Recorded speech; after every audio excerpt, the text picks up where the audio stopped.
Hello, podcast listeners. We know podcasts are a great way to catch up on a program that you may have missed on KSJE, and it's provided as a free service of this radio station. But you know, KSJE is now listener-supported, and so while you enjoy this podcast, we hope that you'll also take some time to join KSJE. Become a member today. It's quite easy to do. Just go to our website at ksje.com/support and pick the level of support that best matches your budget. Thanks again for listening. Here's your podcast.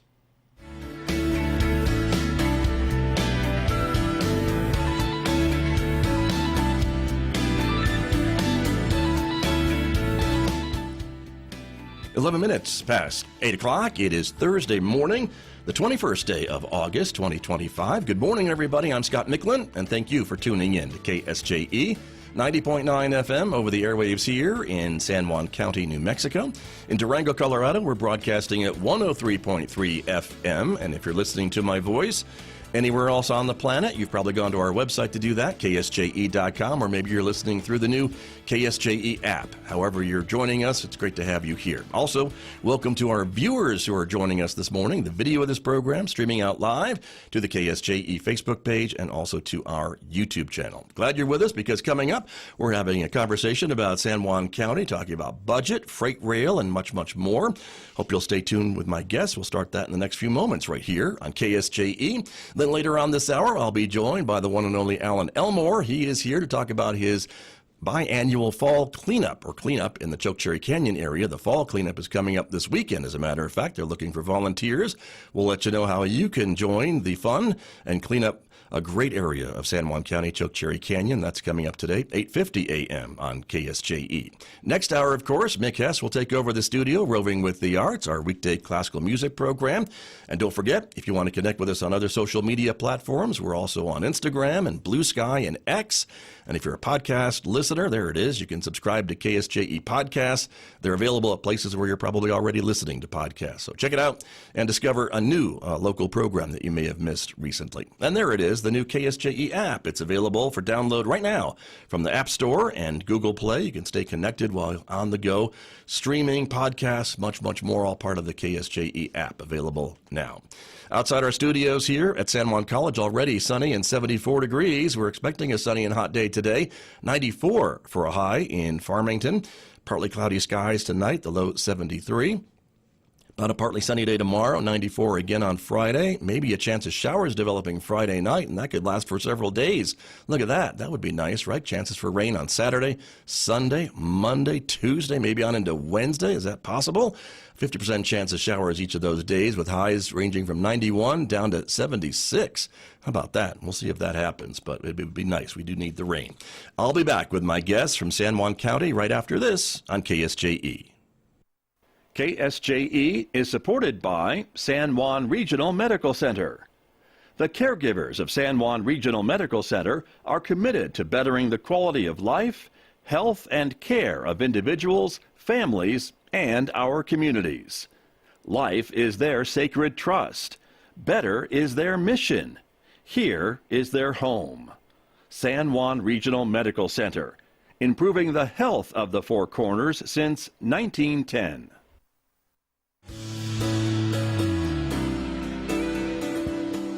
Now back to Studio A and the award-winning Scott Michlin morning program on KSJE.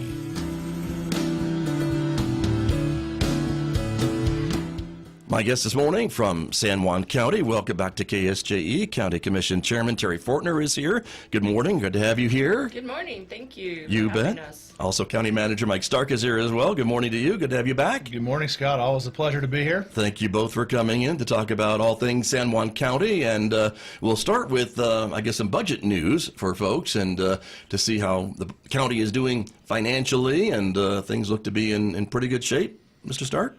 Yes, that's absolutely true. Good. In fact, some very positive news to bring to you this morning. And it wasn't that long ago that we were sitting here talking about some negative news. Not so positive news, that's right. Relative to our budget and economy back in 2019. But we've seen some very positive growth here, both economically and then, of course, budgetarily. I would state that we're probably in the best shape we've been in since 2008. Wow. So that's going through all those years of of austerity. Right. That's right. And the county's in a very positive financial situation, both with budget as well as reserve balances, and more importantly, I think capital projects and capital budgets, which is allowing us to get a lot of positive things done here in our community. Nice, nice. Congratulations. And what do you attribute that to, I guess? Because I know there's been a lot of concerns about the change in the economic activity, some of the energy industries shifting a little bit, and we've seen certainly the big news with power plants and the mine and things along that line, and so that certainly had to have an impact, but apparently there are other things that are maybe canceling that out a little bit. Is that what you'd say? Yeah, obviously, in 2019 when we were here talking about the more of a desperate situation in some ways, COVID hit shortly thereafter, and with the exception of the death and illness that was associated with that. Sure. Obviously, never want to dismiss that because that was a very dramatic impact on our community and globally. But that led to some additional funding opportunities that we haven't seen previously, both through the state and the federal government. Pre-funding a lot of projects for us, and that's helpful when you've got the money in the bank before you start moving forward versus a typical reimbursement situation for a grant, and that's allowed us to help fund some of these major projects that have been on the list for some time, like the Total water and wastewater project. City of Farmington, working collectively with them, the Pinion Hills project was a state ARPA funded project. I know the city of Aztec is funding, if their arterial project funded. So the combination of all those projects plus, and this is the most important part for your listeners and viewers, is the private sector growth that we've seen. A lot of private sector investment here, construction and new restaurants and stores and gas stations, and it just continues. And you see it all across Farmington, you see it all across the entire county. New projects such as solar. We've seen a lot of investment there. The county commission just recently issued $800 million worth of industrial revenue bonds to fund the next phase of a solar project. And then a lot of interest in our area as an energy hub. And we've been an energy hub for a long time, and we're going to continue to be that.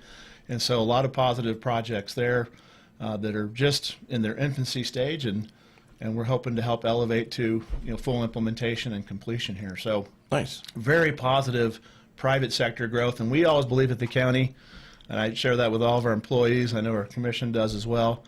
If the private sector is successful, we don't have to worry about whether or not San Juan County is going to be successful. That's going to happen. So we want to make sure that that's very strong and solid, and we support them as much as we can. Got you. Very good. Commissioner Chairman Fortner, I wanted to ask you the same thing about your thoughts as you see some of these numbers that Mr. Stark is sharing, and some of the things that are happening with funding and some of this influx of dollars after COVID and ongoing things and the ongoing investment in the community. This is a good thing for the future. You see more projects on the horizon, perhaps?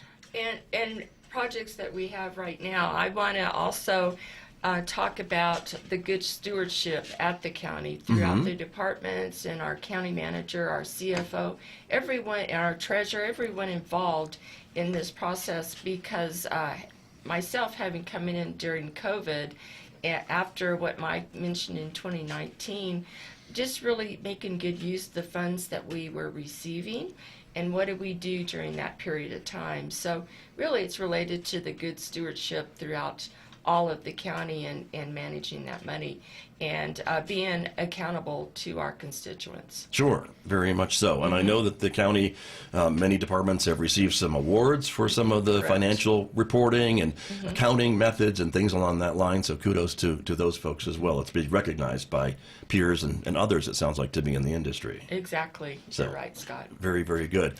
You sent over a document that I wanted to share with our viewers this morning. Radio listeners, you're missing out if you're not watching on a screen. But I wanted to talk a little bit about this, and kind of talks a little bit about what you're talking about too, Mr. Stark, about some of the revenue from the county and how it's looking, and that things are in pretty good shape, as you said. They are, yeah. Starting on the revenue side, we always are very focused on You that. all like your pie charts and your graphs, don't you? You really do. We do. You really do. There's a lot to take in on that page, but okay. And spreadsheets. We like spreadsheets. Yes, that's as true. well. Thanks for not sending that. But yeah. But, gross receipts tax, which is one measure of our economy and how it's doing. You can see the positive collections there. And I'd just point out that year over year, we're actually up 9% in GRT collections. So that goes to show that the economy is staying strong. We're expecting maybe a little bit of a leveling off after a really positive year the year before. Right. But that hasn't happened, and we're seeing some very positive growth there. Our number two source of revenue, which Commissioner Fortner was discussing, is our intergovernmental grants. Mm-hmm. And you can see we've got $49 million of grants under management, and that is another testament to our staff. Kudos Keeping track of all those, right? Keeping track of it, going out and finding those opportunities, bringing Sure. those dollars from elsewhere here to be able to facilitate some of these major projects that have been on the shelf for some time. And so that's been extremely important to us. That primarily funds capital projects, although we have operating grants that we receive. For example, the Navigation Center, which has been a tremendous success for our community, and being able to connect citizens to behavioral health resources here. That's right. That's funded by a grant from the state of New Mexico. So we really do make it an effort to try to not lean on the local taxpayers, to try to find those other sources elsewhere. And so that's our number two source of revenue is intergovernmental grants, which, like I said, that doesn't happen by chance. That Sure. happens by a lot of effort. Right. And that is what puts, again, as we look at property taxes, that's your third larger income, but it's not one or two, which is important for, I think, taxpayers to realize. It is, and we've still been able to maintain, we've talked about that a lot on previous shows, even through the toughest of times, we still have the second lowest imposed mill rate in the state for county government at 8.5 mills. Only Eddy County is lower than San Juan County. So that's been a philosophical decision by this commission and previous commissions, and we want to make certain that property tax is a form of revenue that we need to maintain county government operations.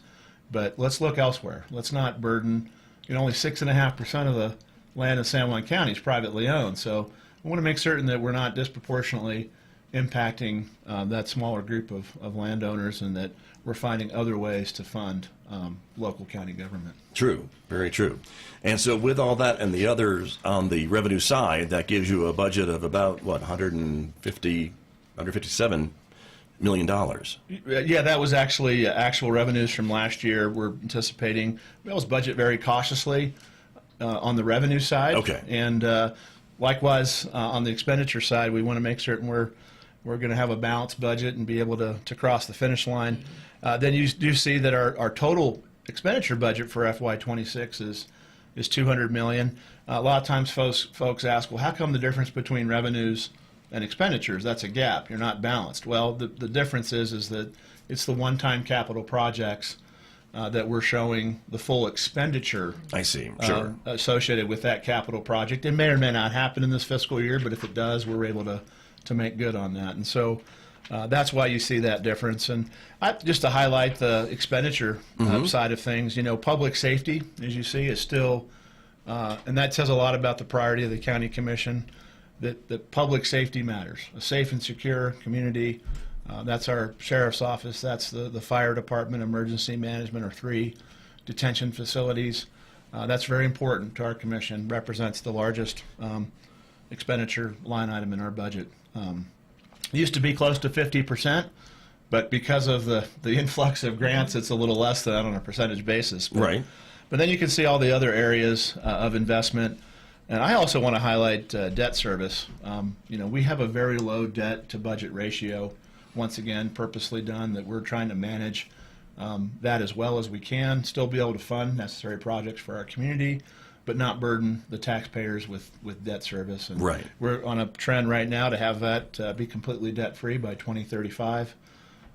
And like I said, as a percentage of our total budget, that's an extremely small percentage, about 2%. Right. True. Very true. And that it deals with bonds and things like that to maybe help pay for some of the bigger projects maybe that you'd like to do. Is that the idea? And paying those down would give the county a little more wiggle room, I guess, if you needed to fund some major project in the future? It does. It allows us to utilize existing cash flows to fund capital projects. And of course, our group has been very good at finding resources from elsewhere right. To fund projects. And so that's part of the strategy. Got you. So that if we ever end up with another, Tough time. tough weather conditions. Okay.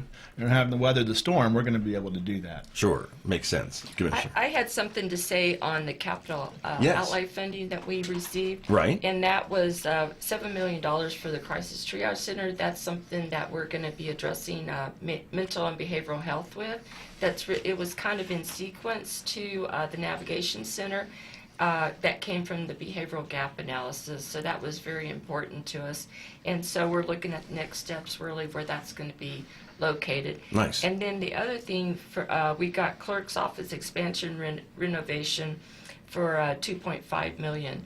So that was a request from the clerk in order to have more room for voting in that office. So Right. as you know, a lot of people come over to the clerk's office to vote, so it's important to be able to house and accommodate everybody. Sure. And then the third one I wanted to mention is the EMS station 6. That project is $200,000. So those were really important for what we received this year Nice. in capital outlay. And I want to thank our legislators that worked so hard to be able to bring this money to us in San Juan County and really benefit all the citizens Right. as well. Well, and those projects sound like they do kind of spread the dollars around a little bit to a lot of different parts of the county and needy populations of the county and things like that you're talking about. And that triage center is another kind of exciting project. It's kind of maybe the next step of the navigation center, as I understand it. Correct. It's where people can, it'll be open 24 hours and people can access it for 23 hours. It's kind of a living room style. Yeah. And so people come in and can help with de-escalations in very tense situations where a police officer can bring somebody in and help calm a situation, but people can also walk in as well. So they can go in and receive the treatment that they need, and it may be something as simple as they stop taking their medicines. Right. But really to answer that call for, as we know, the rate of suicide has gone up, unfortunately, in our country, so how can we really help people that are in distress? So Right. that's what it's about. And the difference there would be that the treatment would be there right there at the center. It wouldn't be, as it is now, maybe to help someone make an appointment to get treatment maybe in a day or a few days. Correct. But the counselor or whomever is actually on site. Correct. And also, usually the burden is shared by the hospital and the detention center. And the wait there can be hours. And the detention center, it's not really the place for treatment. People do get treatment, but it may not be the best resource. So people can come there, and then it's not an inpatient either. That's maybe futuristic, the model that we will look at. But this is where they can get back out and tap into the resources that the Navigation Center has to see what's in the community to further help them as they go on their day. Gotcha. Very good. Well, again, thank you to the San Juan County, because I know the county's been very a big push to get this happening. It was the county that made the study and kind of recognized the need Correct. in the community. So kudos to San Juan County Thank you. for all of that as well. And you mentioned too those industrial revenue bonds. I just want to make sure those are not the same as county issued bonds, are they? When we talk about debt service for the solar project and things like that, that's just the county being like a fiscal agent for these other projects? Correct. Yes? I appreciate that clarification, Scott. That's Okay. absolutely true. There won't be $800 million of, Okay. of bond That liability. might mess on up our your books. line here, I'm just saying. but, yeah. It's a tax abatement opportunity Right. provided, a tool Uh-huh. by the state of New Mexico, and But it allows those companies that want to make that investment to be able to do that on that level of hundreds of millions of dollars. correct, and really helps to facilitate the state's portion of some taxes, Right. and alleviate that and facilitate those type of projects. So. Sure.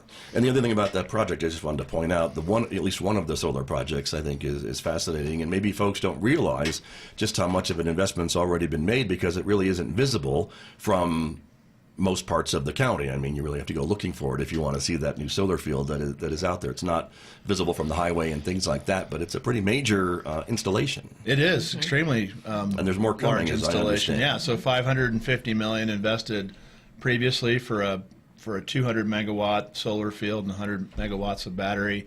This next phase will end up closer to 400 megawatts and 800 million worth of investment. And then we do have another project looking on the west side of San Juan Generating Station. They they approached the county commission for an inducement resolution, which is the start of, hey, we're interested in engaging in an industrial revenue bond discussion.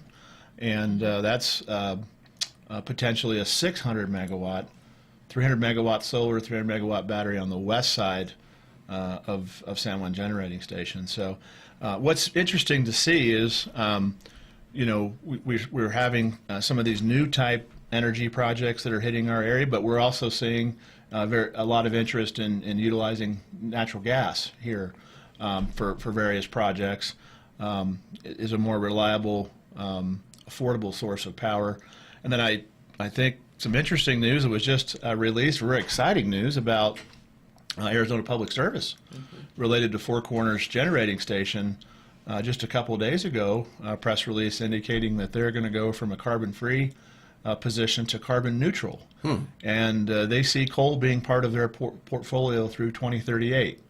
Now, it didn't indicate that Four Corners Power Plant would continue in operations, but that happens to line up perfectly with the lease that exists currently.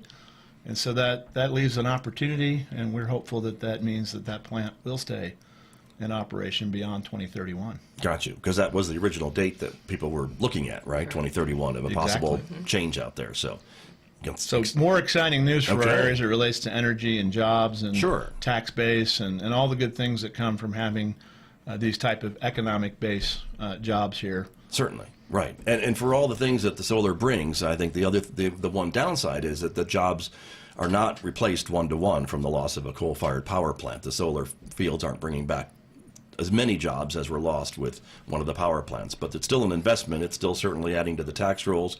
They're paying property taxes and all those different things. And so there certainly are those positives. But just to be clear, the jobs are not quite equal. Absolutely, and I appreciate you mentioning that. It's approximately 200 construction jobs for a year, right, and then about 5 full-time jobs for a solar plant, right, of the nature that we mentioned. Sure, but again, as you mentioned, folks are looking at our area as certainly still an energy hub, and we have the infrastructure of the power lines and the high voltage lines to get the energy from here to there, wherever there is, if it's California or other parts of New Mexico or the Southwest. So that is one of the feathers in, I think, San Juan County's cap, that we're able to offer that to these companies that want to invest here. So all good things, I would say. And yes, I just wanted to mention, also kind of highlight the other infrastructure projects that we have going on right now. One thing that if folks have driven by the county, they may have seen a big building to the south of the administration office, and that is the county extension office. And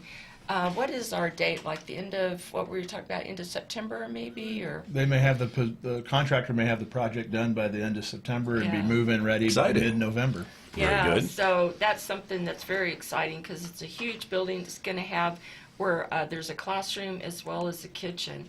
So just teaching young people and people throughout our community about agriculture, food, those type things that I think are really important. Right. And then also one thing that was had already a ribbon cutting was the McGee Park Rabbit and Poultry Barn.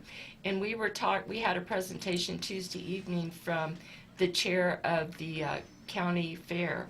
And one thing that really struck me is there were 600 kids that were involved in the county fair. So I just think that's really important that we had a new facility for these kiddos. And also we recognized a lady that was involved with the waterfowl. And that's a lot of time put in. I forget how many hours she put in during that week, like 150, something like that. So significant. And then another one that we did was the Total subdivision, the water and wastewater project. And that was a project that's about around 65% complete. Right. And so that was an area that had not had access to sewer.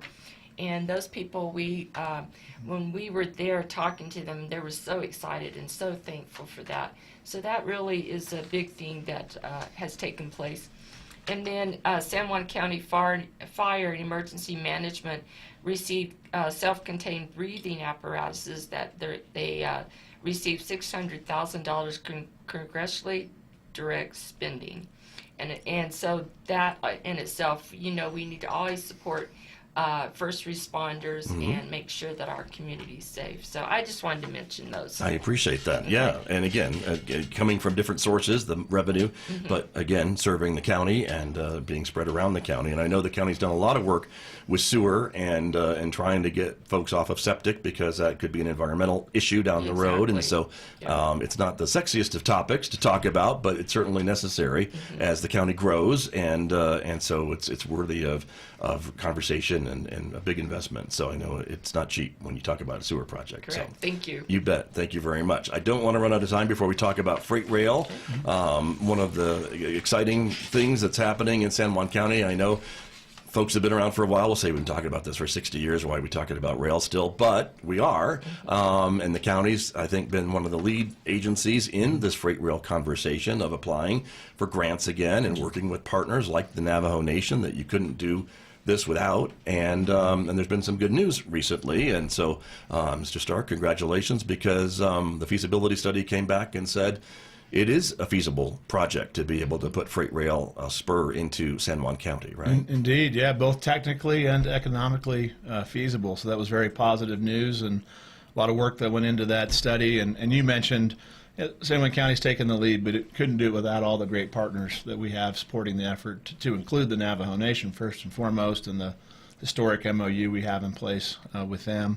And then ultimately, our other partners in the area, the municipalities, Sure.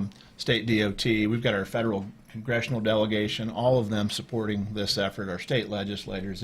It's truly a team effort. And Isn't it regional too? I mean, you have some support from other states as well, because they see the regional impact of this project. we do, yeah. We've presented to the Durango Economic Development Group, or I should say Durango La Plata. Sure. And a lot of interest from businesses up there, because they see that the businesses here today, we're not talking about the ones we could bring here if we had this infrastructure, just the ones that are here today would benefit from lower transportation costs, access to new markets that they don't have, because oftentimes the transportation costs make it uneconomic to get beyond the four-state area. Right.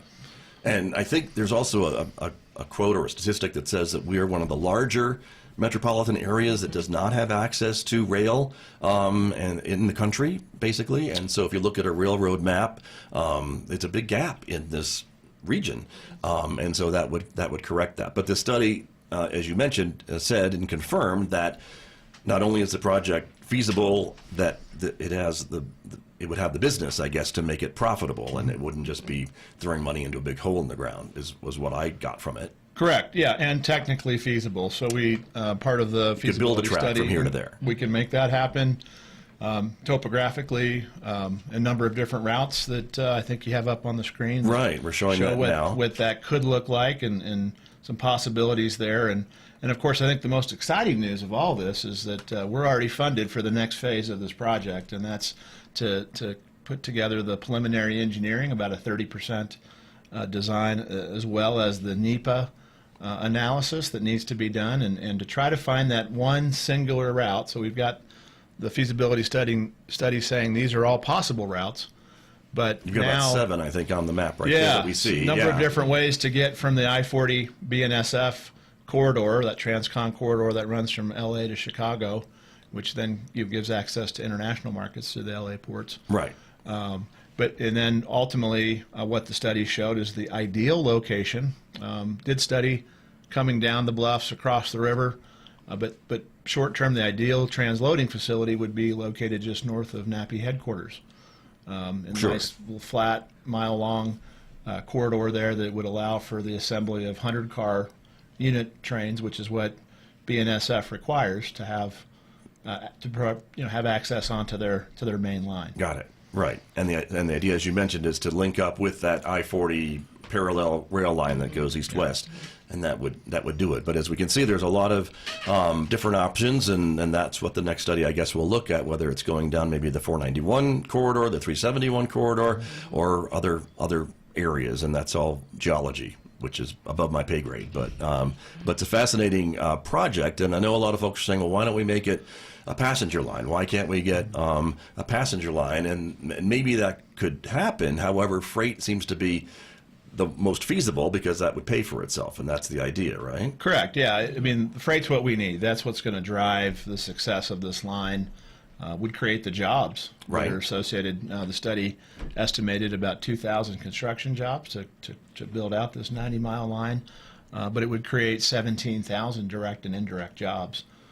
Both, businesses here that would be able to add capacity, increase their business, and then the potential of new businesses that today we can't even check the box with because we lack rail infrastructure. 40% of our nation's goods are shipped via rail. Right. And so we're missing out on that. Sure. We're missing out on those new import and export opportunities because of that. Sure. And again, this is a regional project, as we mentioned, and so again, for folks in Durango that are maybe wanting to bring in marble or stone or building materials that would be maybe cost prohibitive by truck or very expensive, this would certainly lower those costs, even to have to just ship it from or truck it from Farmington up to Colorado, but that certainly would cut the costs. Yep. Certainly. And even businesses, we just recently, the County Commission approved a lease with Pesco for the industrial Right. park. We've done a lot of work up there through some grants to improve that facility, and they're going to be a new product line water filtration system that they'll be constructing and manufacturing up there, creating 84 new economic-based jobs. But access to freight rail, when we meet with them every time, is really important because Right. it would allow them to hit new markets and have lower shipping costs, which makes them more competitive nationally True. and potentially globally. Very true. And that's the other half of that study is, yes, the imports are there, but what are we exporting out? Because nobody wants to send a train back empty down to I-40. So it's important to make sure we have the products to send out, which sounds like we do from this study. So congratulations. Yes. And Scott, I wanted to say that this is all on our website. It's the Four Corners Freight Rail Yep. that you can access. And then there's an executive summary that came out of the cost and feasibility study. But some of the impacts from that summary talks about the emission cost savings.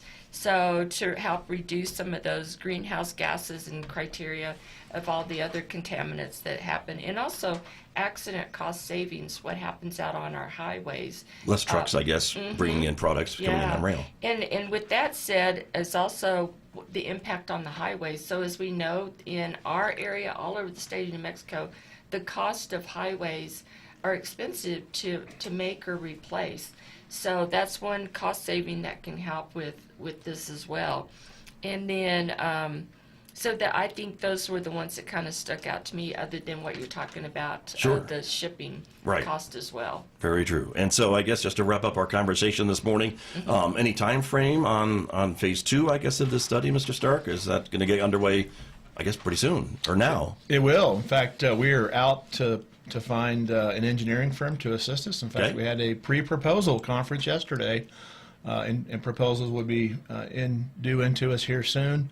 We'll go through that process, award a contract, and we have until June of 2027 to get that process complete, and feel pretty confident that can happen. So about a 2-year time frame, in essence, to see this next phase of the project complete. And then what that allows us to do is we would be able to market this project to potential funding entities, whether that's private sector, whether that's public sector, maybe even a private-public partnership situation and arrangement.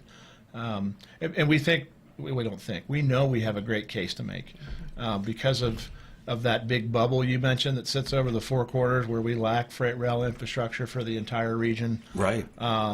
And the fact that we've seen some economic disparities, both San Juan County, the Navajo Nation, because of that lack of infrastructure. And so I think we have a very compelling case to make to funding entities, to include the federal government, Right. to help fund this project. It won't be cheap, but it certainly would be maybe worth the investment from some folks, publicly or privately. Correct. It's right now estimated, and of course, estimates are is only good until you bid the project. Right. So, but right now, about a $1.6 billion project to bring that 90-mile stretch up to the area just north of Nappy. So. Gotcha. Very good. But again, the benefits certainly are multiple. from that project once if it is done or when it is done. So very good. Well, I thank you both for coming in this morning and updating us on all things San Juan County. It's great to be able to visit and find out what's going on in Aztec and for the rest of the county. So thank you both for being here. You bet. Thank you, Scott. You bet. Thank Great you. to have you both. My guest this morning from San Juan County with me here on KSJE. Did you enjoy that podcast? We hope that you did. And if you did, share it with your friends. And if you really want to keep podcasts like this coming, please support KSJE. You can do it easily online at ksje.com.